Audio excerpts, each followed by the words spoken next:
মাননীয় মুখ্যমন্ত্ৰী ডাঙৰীয়া, নতুন বছৰৰ শুভেচ্ছা আপোনালৈ আৰু আপোনাৰ মন্ত্ৰীবৰ্গৰ সতীৰ্থসকল আৰু অসম চৰকাৰৰ প্ৰত্যেকজন কৰ্মকৰ্তালৈ জনালোঁ। ধন্যবাদ জনাইছোঁ যে আপুনি আমাক বহুতো ক্ষিপ্ৰ উন্নয়নৰ পৰিসংখ্যা দিলে আৰু আগন্তুক বৰ্ষটো আৰু ভাল হ'ব বুলি আশা কৰিছোঁ। মই এটা প্ৰশ্ন তুলিব খুজিছোঁ, সেইটো হ'ল যে আপুনি বিগত বছৰটোত ঘোষণা কৰিছিল যে অসম চুক্তিৰ ৬ নম্বৰ দফাটোৰ যিখিনি কৰণীয় ৰাজ্য চৰকাৰে কৰিব পাৰে সেইখিনি ২০২৫ত আৰম্ভ কৰিব। এতিয়া অসম চুক্তি যেতিয়া স্বাক্ষৰ হৈছিল আপোনাৰ মনত আছে যে সেই সময়ত আমাৰ যিবিলাক জনগোষ্ঠীয় যি এথনিক গ্ৰুপ আছে, এই এথনিক গ্ৰুপবিলাক তেওঁলোক আচলতে অসম চুক্তিৰ ষ্টেক হোল্ডাৰ নাছিল। এতিয়া ৬ নম্বৰ দফা যেতিয়া আপুনি কাম কৰিবলৈ যাব, তাৰ ফলাফল কেনেকুৱা ধৰণৰ হ'ব পাৰে এতিয়াই আমি ধৰিব নোৱাৰোঁ। এইটো পজিটিভ নিগেটিভ তাত বহুত থাকিব পাৰে। এতিয়া এই এথনিক গ্ৰুপবিলাকৰ লগত চৰকাৰে আলোচনাৰ প্ৰক্ৰিয়াটো আৰম্ভ কৰিছে নেকি বা কৰাৰ প্ৰয়োজন আছেনে নাই, এই কথাটো আপুনি কি ধৰণে বিবেচনা কৰিছে? চাওক, আমি অসম চৰকাৰে এথনিক গ্ৰুপসমূহৰ লগত we maintain a day to day relationship. যেনেকৈ অহাকালিও ৩ তাৰিখে মই নিজে ৰাভা হাছঙৰ কাৰ্যালয়লৈ যাম with the delegation of Assam government officials. আগতে আমি দিছপুৰত তেওঁলোকক মাতিছিলোঁ।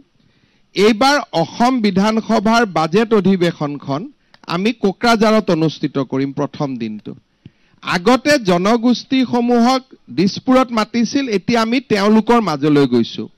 আৰু অসম চুক্তিৰ ৬ নম্বৰ দফা মই ভাবোঁ যে বাজেট অধিৱেশনত আমি কেইবাটাও ইমপ্লিমেণ্টেশ্যন দেখা পাম। কিন্তু তাত কেইটামান ডিবেটেবল ইছ্যুজ আছে, যাৰ কাৰণে আমি আছুৰ লগত নিৰন্তৰ বহিব বিচাৰিছোঁ। বিপ্লৱ শৰ্মা কমিটিৰ এটা ৰিকমেণ্ডেশ্যন আছে যে চৰ অঞ্চলৰ মাটি আমি কেডেষ্ট্ৰিয়েল লেণ্ডলৈকে ৰূপান্তৰ কৰিব লাগে। তাৰমানে ছাৰ্ভে হ'ব লাগে, ৰেভিনিউ ছাৰ্ভে হ'ব লাগে। So' it is a very touchy subject. অসমৰ কোনো চৰকাৰে এতিয়ালৈকে চৰ অঞ্চলত কেডেষ্ট্ৰিয়েল ছাৰ্ভে কৰা নাই।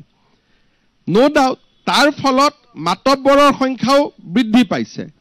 কিন্তু আন এটা দিশৰ পৰা যদি আমি চাব যাওঁ যে তাৰ বহু সংখ্যক মানুহক অসমৰ মানুহে এতিয়াও অসমীয়া বুলি বা এতিয়াও বিদেশী বুলি আমি কৈ আছোঁ, বহু সংখ্যক, নট অল, যে এতিয়াও NRC শুদ্ধ হোৱা নাই, NRCখন এতিয়াও ডিবেটেবল, আমি ৰিভিউ কৰিব লাগে। কিন্তু যদি চৰ অঞ্চলৰ আমি কেডেষ্ট্ৰিয়েল ৰিভিউ কৰি পেলাওঁ, তেতিয়া বহি থকা মানুহখিনিক আমি মাটিৰ পট্টা দিব লাগিব। So' these will be very very এনেকুৱা সিদ্ধান্ত হ'ব যি আমাৰ জাতিটোৰ ভৱিষ্যতৰ কাৰণে বহুত স্পৰ্শকাতৰ আৰু একোটা খুব টান সিদ্ধান্ত হ'ব। যেনেকৈ এতিয়া আমি বসুন্ধৰা, ইয়াত আমি নিয়ম কৰি থৈছোঁ যে 3টা প্ৰজন্মৰ চাৰ্টিফিকেট দিব লাগিব, তেতিয়াহে বসুন্ধৰাত মাটি পাব।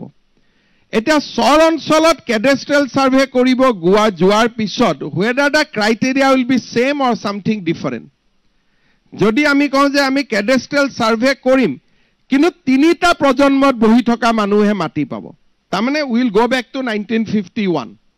3টা প্ৰজন্ম মানে এটা প্ৰজন্মক 25 বছৰ ধৰা হয়। চ' উইল গ' বেক টু 1951। গতিকে এই ধৰণৰ সিদ্ধান্তই আমাৰ সমাজ জীৱনক বহু দিনলৈ ইনফ্লুৱেঞ্চ কৰিব।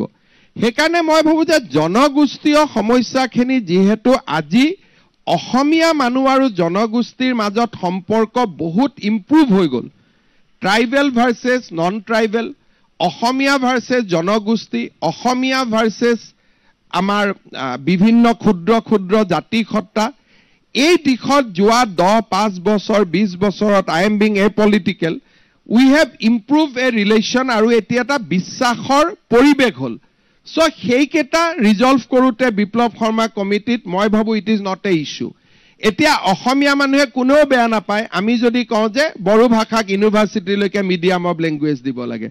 চ' অসমীয়া মানুহে আজি তাত বিতৰ্ক নকৰে। যদি আমি কওঁ যে নহয় মিচিং ভাষাত আপ টু হাইস্কুললৈকে স্বীকৃতি দিব লাগে, অসমীয়া মানুহে আজিকালি তাত অপ'জ নকৰে।